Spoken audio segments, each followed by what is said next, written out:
We'll start there. Away you go.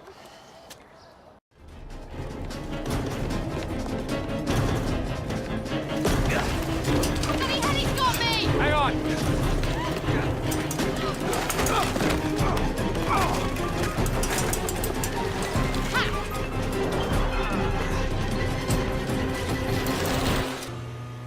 Sorry, sir. The service elevator can run a little slow sometimes.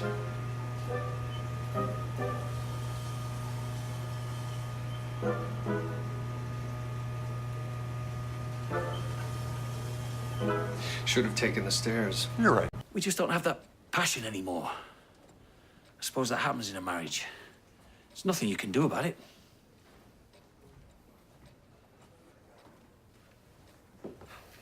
Right, so fearing for Virgil's life, you decided not to seek the help of any stagehands or Arthur, but rather chance finding a constable on foot patrol. Yes. Somewhat out of character for you, but all right, we'll go with that. You better take Detective Watts with you.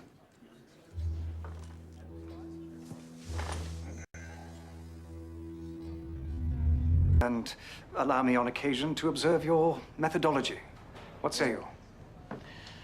Dimples would cause turbulence, but that shouldn't result in greater distance. I'm sure you're happy with your Haskells. I'll take a box of each. I am doing it properly. I know I am. Empty your mind, Detective. It works. It really works. Empty your mind. That simply doesn't make any sense. How does one empty their mind? It's impossible. He's not in your head. You're working with him. He's giving you information. Now, where is he? I already told you. You've told me nothing but lies. Stop, please. You're hurting.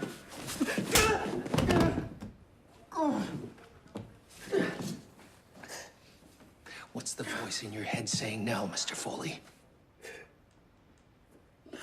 He's not saying anything.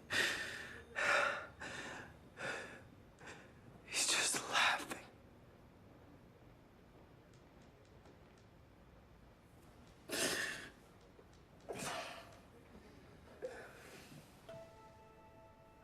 So you never found out who took the photograph? In hindsight, it seems obvious Constable Finch took the photograph. Yes, but you didn't know that at the time. I did not. Then tell me this.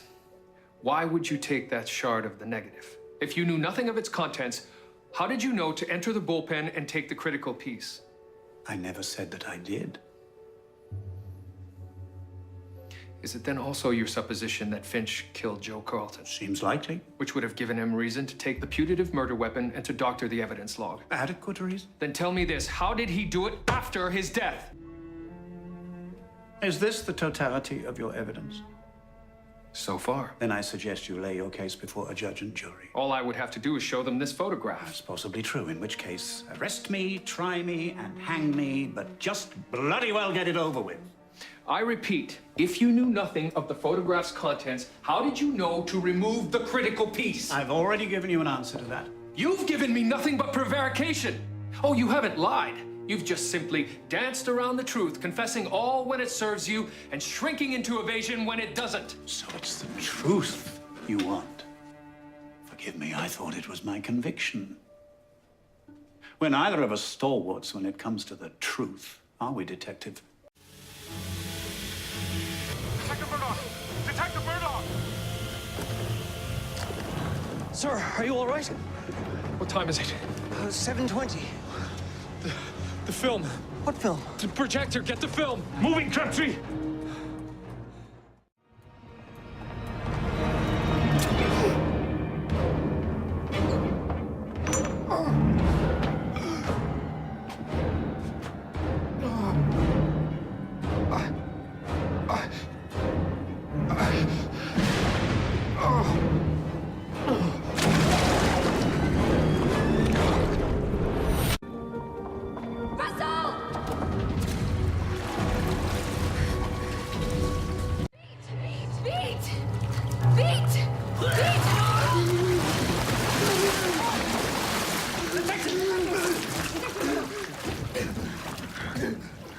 You're done for, Bates. I'm afraid, Detective, you won't have a chance to prove anything. All my hard work Such a waste.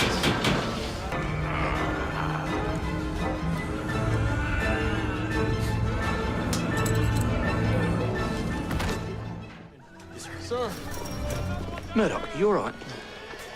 Sir, you look very pale. I'm fine, George. Nonsense. Get yourself inside. We can handle things out here. But, sir, Bates. Listen, we've got every man out on the streets. We'll find him. Crabtree, with me. It's for the best. Isn't it? This way you can meet a woman who can give you the life you deserve. William, please say something.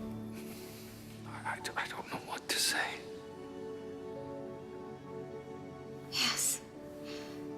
Well, that says it all. Doesn't it? No, Sir, I think we have something. Yes, George. I have to go. Yes.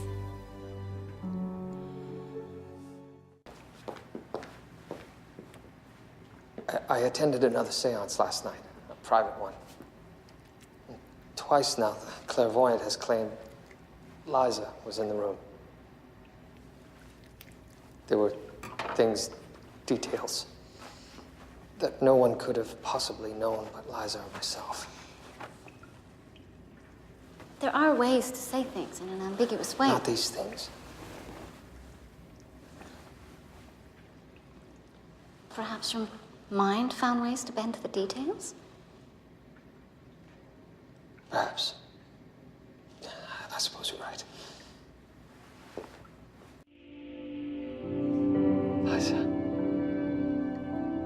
You're still holding on to me, William. Yes, of course I am. It's time to let go. Release me. Liza. Liza.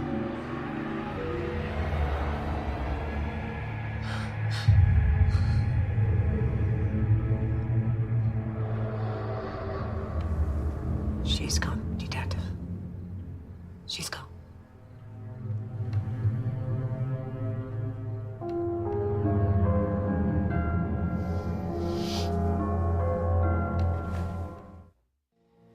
If I had acted the way I should have back then, perhaps none of this would have happened. It's one mistake I can set right.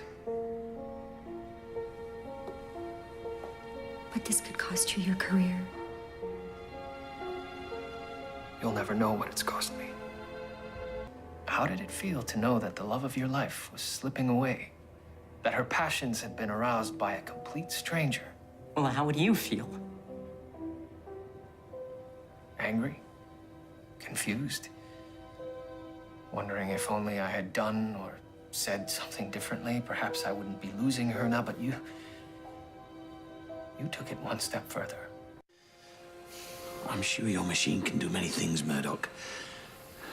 But I doubt it'll let you speak to the dead. She's not dead. Her heart is still beating, and I know she can hear me, and she needs to know that I'm here for her. She does. It's working. Julia? Julia? Julia, stay with me. Stay. Come on, Mill Mugger. Let her rest. Good night, Doctor. Some rest. Some rest. Rest.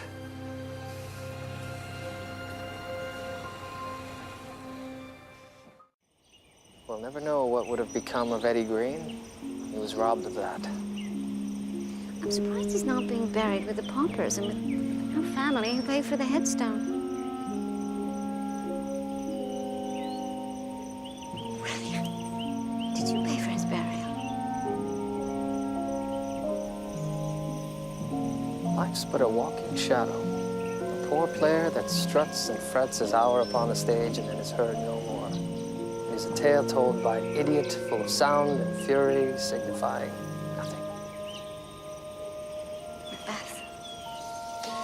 Luckily for us, our spirits live eternally.